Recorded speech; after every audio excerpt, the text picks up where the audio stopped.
Hello everyone, in this video I will give you an introduction about how to use each brush. Let's start with the one that I want everyone to use before the other brushes. The paper texture brush set. If you want to paint in a watercolor style, you should use this brush set. Before you do anything, I want you to paint the canvas with the paper texture brush. The Freya paper texture brush set has 10 different styles. I will show you how to use it. Let me close these layers first.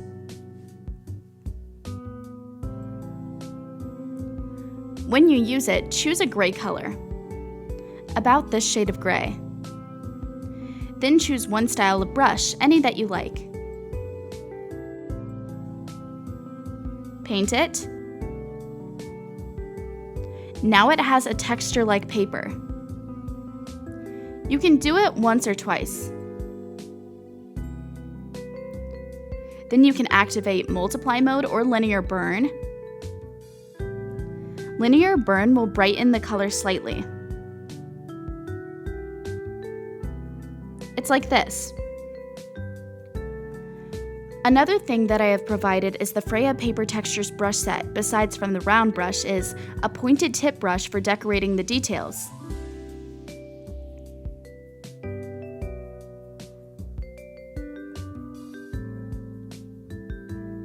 For example, if you paint the picture with watercolor or anything,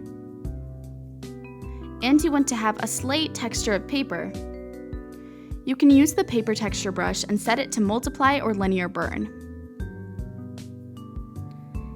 It's like we paint it only where we want, not on the whole canvas.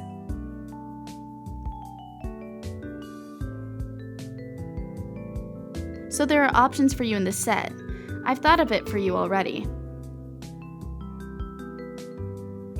It depends on the person. Some people like to make the paper texture across the whole canvas. Some people only like it a little bit, so there's no need to erase it later. Let's say you've already done a picture, but you want to add paper texture to it. You open the picture and add a layer. Then choose any brush you like that has a pointed tip. Then set the layer as multiply or linear burn. So it gives a feel of paper on our picture, without painting it outside of the shape. This is great for someone who wants the paper texture but doesn't want it across the whole canvas.